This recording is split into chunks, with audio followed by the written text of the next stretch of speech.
Hello, everyone. Welcome back to Hannah's English Corner.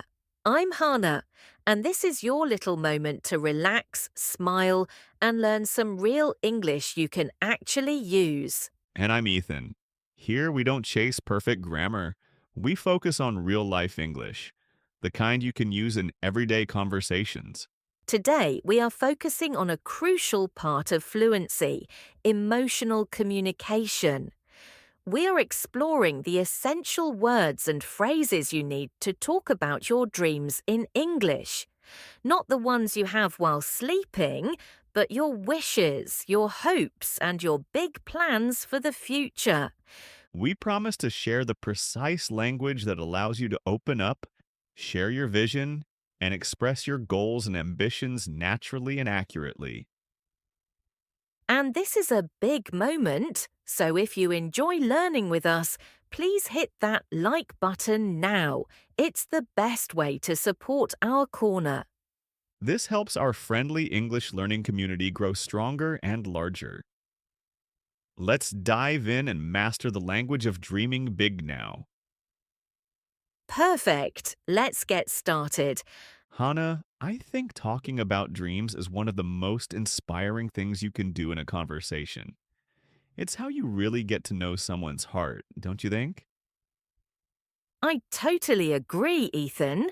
But for many learners, dreams can feel like a heavy word. They think a dream has to be something massive, like becoming a millionaire or flying to the moon. That's a common mistake. A dream is simply something you want very much. It can be a simple dream like my wish to learn how to make the perfect Italian pizza at home. I can almost smell the tomato sauce just thinking about it. Exactly. And my simple dream is to grow a vegetable garden on my balcony. It's small, it's relaxing, but it's still a dream. We need to remember that simple dreams are often the best dreams because they make us happy every single day. That's a great point. And then, of course, we have the big dreams, the ones that need more time and strategy. Like your dream of traveling around the whole world, right? Yes, every country, every culture. It's an expensive dream and it needs a lot of planning, but dreaming big gives you energy. It gives you a reason to work hard. To talk about these dreams clearly, we should use the building block strategy again. You can categorize your dreams to make them easier to describe. The first block is dream jobs. This is a classic topic. You can talk about your childhood dream, like how I wanted to be an astronaut when I was a kid. Or you can talk about your current dream job, like wanting to have a small cozy coffee shop. Then we have travel dreams. This is where we use phrases like, I dream of visiting Japan, or I would love to go to Brazil. Whether it's seeing cherry blossoms or the Amazon rainforest, these are the adventures that keep us motivated. And don't forget skill dreams. These are dreams about improving ourselves. Maybe you want to learn the piano, dance a salsa, or speak Italian fluently. But Hannah, there's a difference between a dream and a goal, and this is where many learners get stuck. You're right, Ethan. A dream is the big vision. It's the what. But a goal is the how. It's the small specific step you take. For example, my dream is to speak Italian, but my goal for this month is to learn 50 new words. Let's look at some powerful action words to make your dreams sound more real.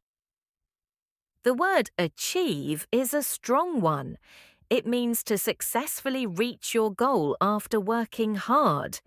You don't just get a dream, you achieve it.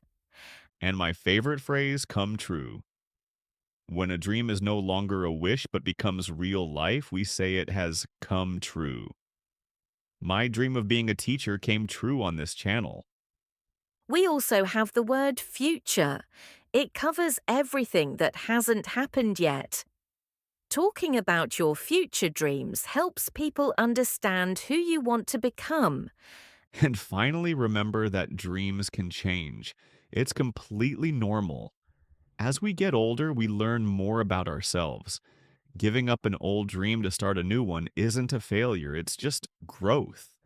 To wrap things up, I want to remind everyone that no dream is too small or too big. Your dream is special because it belongs to you. The first step to making a dream real is talking about it. When you tell people, they can support you. They can say, you can do it. So, for your homework today, go to the comments and share a piece of your heart with us. What is one of your dreams for the future? Is it a travel dream, a career dream, or maybe a simple dream for your family? We read every single comment, and we are so proud of you for practicing your English to describe your future. Thank you for spending this time with us. It's a pleasure to dream big alongside you. We're proud of you for showing up and for believing in your own potential. See you next time on Hana's English Corner. Take care, stay kind, and never stop dreaming. One small step is all you need. And remember, keep your English alive every single day.